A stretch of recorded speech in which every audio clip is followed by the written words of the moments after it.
For Georgia Now News, I'm Jenna Eason. The state legislature is set to meet on June 17th for a special session, and Governor Brian Kemp recently modified the agenda. His amended proclamation includes language that will allow lawmakers to consider adding local referendums on the November ballot to create homestead tax exemptions.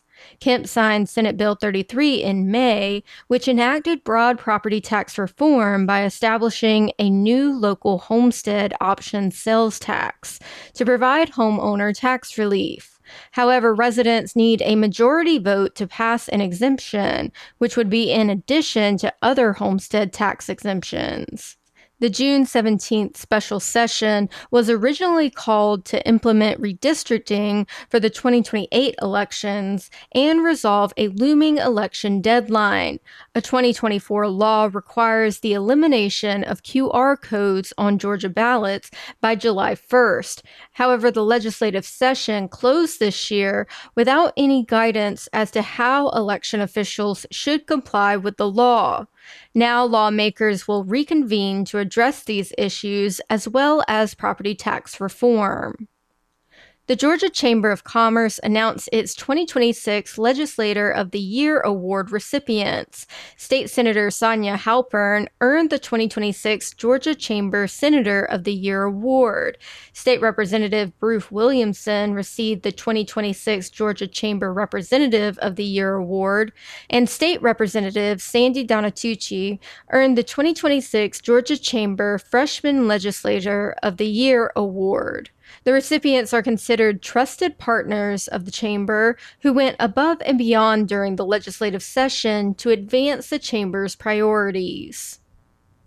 Early voting for the primary runoff elections is underway. Voters will have the chance to weigh in on critical races in Georgia, including choosing the nominees for U.S. Senate and governor.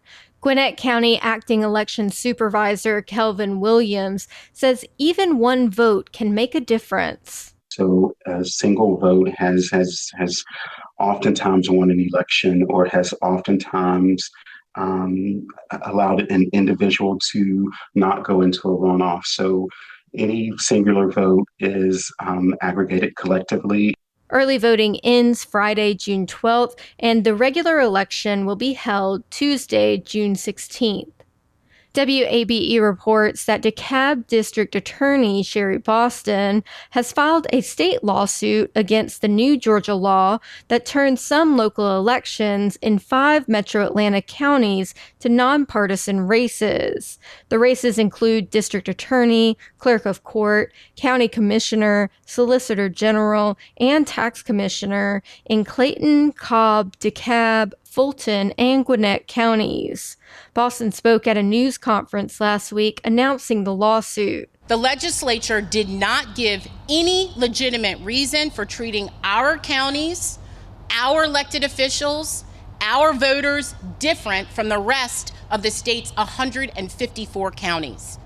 And it is very hard to ignore that the 5 counties targeted by this law have large Black voter populations and have all elected Black female district attorneys. Boston also highlighted that the law would change the election calendar. Nonpartisan elections happen at different times, so they also are aiming to reduce the number of people that are voting in these elections. Smaller number of people and less education about races. We shouldn't be doing that. We should be making sure that every voter is the most informed they need to be, not strip information from the ballots. However, a spokesperson for the Georgia Attorney General's office told WABE that they will defend the law. A federal judge on Friday blocked the Trump administration's effort to add new restrictions and conditions to the Supplemental Nutrition Assistance Program, commonly known as SNAP.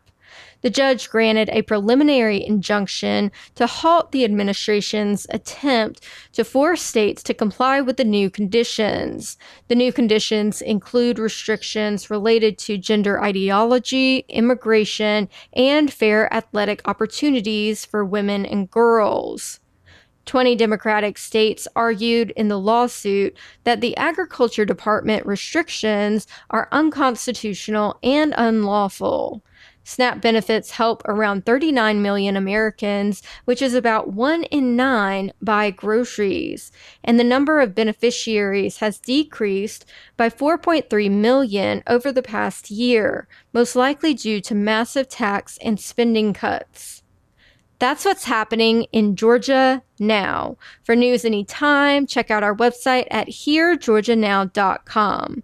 You can also download our app from the App Store or the Google Play Store. And to stay up to date on our content across all our platforms, follow us on Instagram at Hear Georgia Now and Facebook at Georgia Now. I'm Jenna Eason.